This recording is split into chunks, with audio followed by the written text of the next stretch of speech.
a better threesome on the air. Anywhere.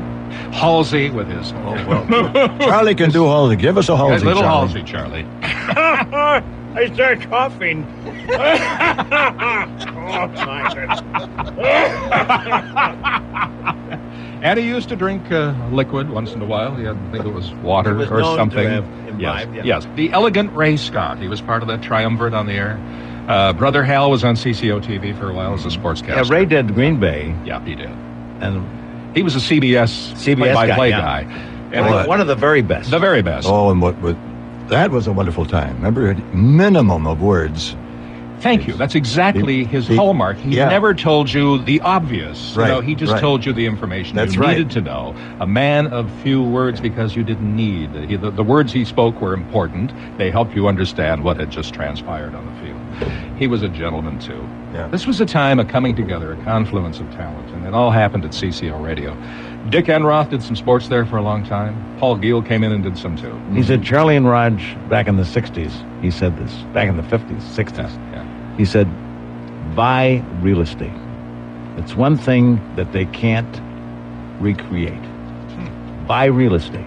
I was driving across on the upper Afton Road or lower Afton Road, and I thought, I could have bought all this. In 1960, it was cheap. He was right. It was farmland. It was ripe.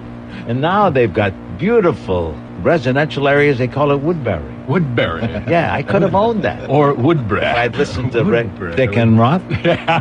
He was right. He was a good man. Dick was also in the funeral home business, too. And he ran for Congress. He ran in the 5th District. I didn't know He that. did a couple of times, yeah. He did. He came close. Don Fraser was in office then. Sure. Don kind of had a lock on the job, but Dick gave him a good run for his money. The mayor of Minneapolis? Yeah, right. So, Enroth, all these people, Halsey we talked about, Chapman, Paul J., my late friend Bob Montgomery was there, Chuck Lilligren, Joyce Lamont. She was on KLBB for a while. She was indeed. She had the youngest voice. She did.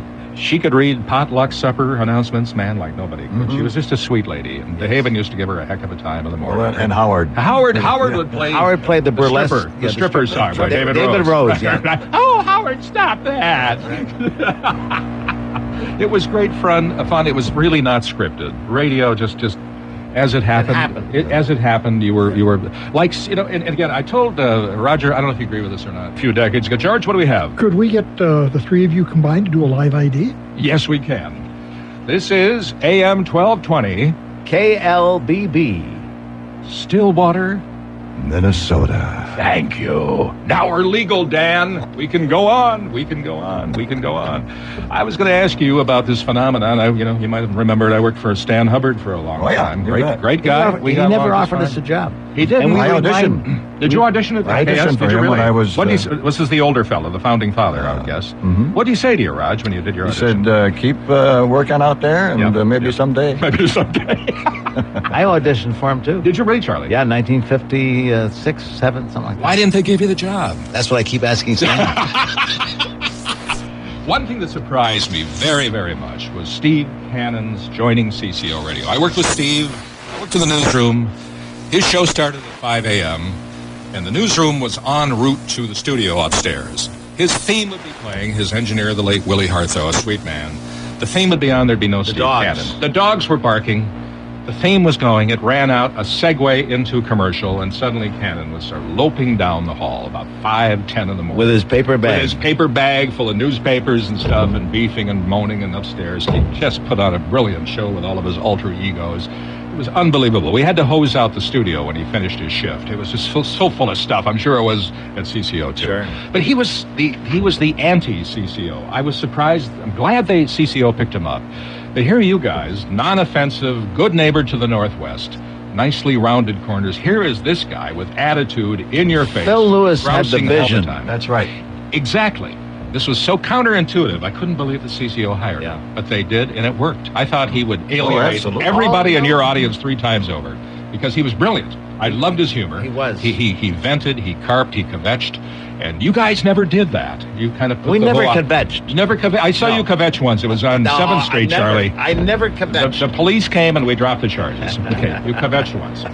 But he did this, and somehow it dovetailed with what CCO did, and it was a great surprise, a wonderful surprise. But he still maintained his own product. You know, Oh, he yes. was unique Yes. in that way. He would not allow anybody to watch him on the air at KSTP when he was doing his voices because he did things with his face. You know, he didn't want anybody to see the magic. Did he do that at CCO too? Were people not allowed to watch Oh, him? yeah. Mm-hmm. Stay away. Well, he had to concentrate Yeah. because of the voices. Yeah. And as I understand it, when he was on mic, when he was straight on talking, that was Steve. Mhm. He turned his face to the left, and he knew he was talking with. Yeah. Morgan Monday. Turn to the right, and it'd be Ma. Oh, yeah. That's how he kept them straight.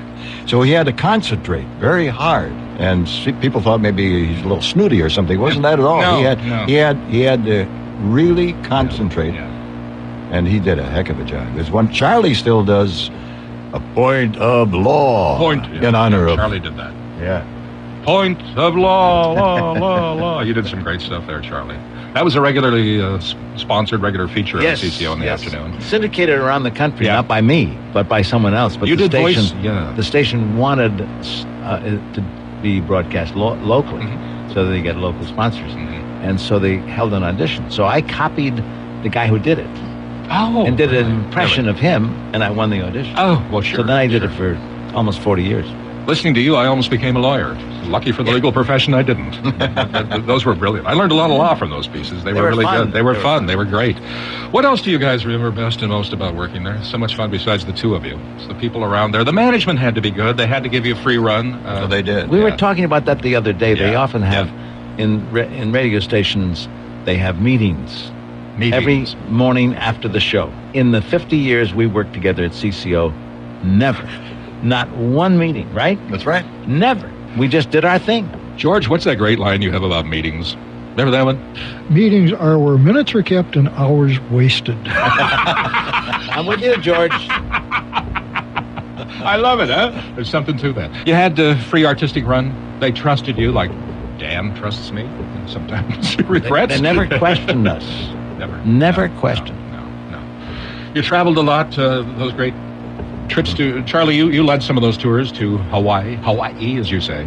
Spent in January one year in 1963, Joyce Lamont and I did a tour, and we celebrated Winter Carnival, the St. Paul Winter Carnival on the beach of Orchard Beach. You got a toboggan, didn't you? Northwest Airlines flew over 2 toboggans, and we had a toboggan race. It made the paper. It did indeed. Made the... You've had many guest quote-unquote stars over the year. Jessel, you've had him. Oh, George Jessel. Who were some of the ones that gave you the, shall we say, the biggest challenge? Some of them get away He from danced with Ginger Rogers. Did you really? Mm-hmm. You and... I did. You mean Fred Astaire's legendary dancing partner? I did. Did she lead or you, Roger? No, I led. Did you? And she said afterwards, that really was a wonderful polka. It was supposed to be a waltz. It's true.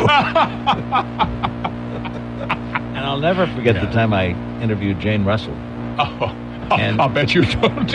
And not being from Minnesota, I failed to realize that she was from Minnesota, right? But she did the entire interview in a Brooklyn accent. And I didn't know the difference. That's amazing that she could do movies and not sound like a Brooklyn, do the Brooklynese. She was from Bemidji. She died just about 1.5 years, 2 years ago. Yeah, amazing. She was putting you on big time, wasn't she? Big time. Well, she was probably bored, and she'd done a bunch of interviews, and she thought, I'm going to set this guy up. Well, she did. I want to say it's a pleasure to be here from California. Get out of that cold weather and come in here for the beautiful sunshine. I came here for a tan, and it's working out very well. So far, I'm blue. But the colors will change. Isn't that beautiful, gentlemen? This is what we've been looking for. Do you mind if I take my coat off? I just saw a bluebird wearing a miniskirt. Funny thing, they got green men on Mars, but down here they got blue ones. And they have little black spots in the middle of their head. They're Orthodox. And now, vaudeville's finest, the Georgie Jessel Review.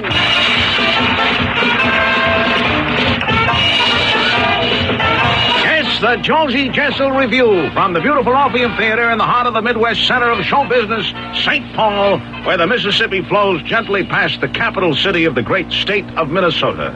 Yes, the Georgie Jessel Review, featuring that all-time great of show business, ladies and gentlemen, Georgie Jessel and his 2 stooges, Boone and Erickson. And now, ladies and gentlemen, let's hear it for the star of the show, Georgie Jessel. Well. I certainly want to thank the two MCs, Daniel Boone and Leif Erickson, for that wonderful introduction. And I want to say to you lovely ladies here at the matinee that you are beautiful. I let my eyes panorama look around the balcony, the gallery, the boxes, and it looks like I'm gazing out upon a garden of roses. That's how lovely you girls look. Here and there's a weed, but that's life, and we have to understand these things.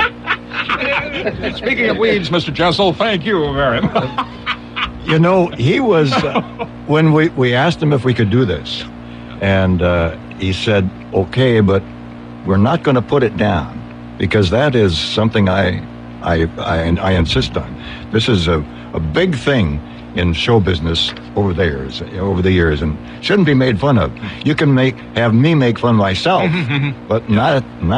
Isn't that interesting? Yeah, he violated the agreement. I'll tell you tell one. us some more interesting moments. I'll tell you about Ronald Reagan. Okay.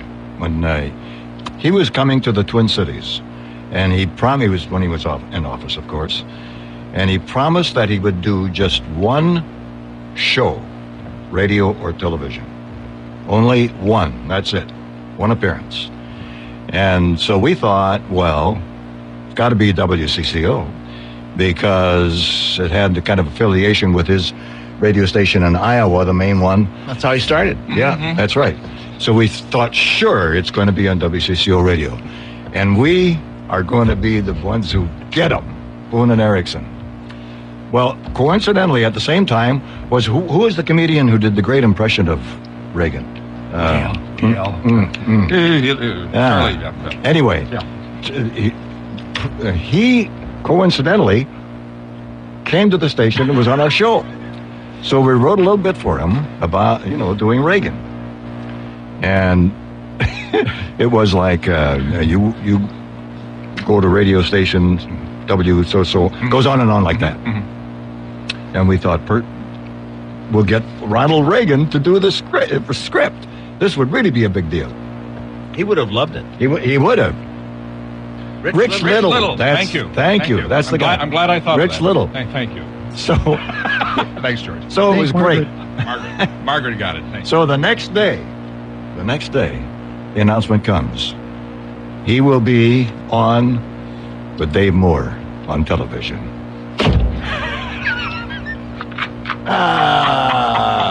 Well, it was CCO. Moore. It shows you how Rich Little, what happened to him? We couldn't think of him because he hasn't been in the limelight for a long time, has he? Is he still around? Does anybody know? We're going to Google him right now. You ever been Googled, guys? Don't try. I hope not. Police frown on that. We'll find He out. did a Reagan that was almost spooky. Oh, it was. It was absolutely spot on. And the bit you wrote for him was magnificent. Well, what do you mean? I wrote. We both wrote. You wrote that. No, wait a minute. I was on vacation. Actually, I wrote. It couldn't have been me. Yeah, must have okay. been me. Yeah, Roger wrote most of the good bits. No. We both do, but that's right. You were on vacation. We had, you starred WS. There was WHO. Yeah, and all that stuff. Oh, God, it was yeah, great stuff. Great Rich stuff. Little. George, go ahead. Dan just looked him up on the internet. Rich Little is still alive. He lives in Las Vegas and still performs regularly. Okay, call him right now, George. Get him on the line. We'll have him do Reagan again. Thank you. But he doesn't appear on any television. No, we don't see him anymore. No, he's not. George Carlin. Other stars, other people. You've just had a whole constellation of them over the years. Did any of them get away from you? Anybody get out of hand? Or you had to curtail the interview quickly? We did a wonderful thing with Hello, Dolly. Carol Channing. Yeah. She came to be on the air, and I say I use Roger really wrote the show. No. He did the entire You weren't show. gone. You had me gone that time. We always wrote. I usually pick the music, and Roger, Yeah, well, that's. and I would help edit, and I would do some of the voices. But Well, I got to tell you, insert this. Just a lot of people at the station helped on those shows. everybody participated. We'd be doing 7 to 8 on, getting ready for just the news hour in the morning. Yeah. And Eric Escala would come in and said, well, don't you think that this should happen at Minnesota Hospital? Yeah. Somebody running bits. It was great. And also with the senator and some of the things we did were topical. Well, that's what I mean. You were timely and topical. Yes, but we always made fun of things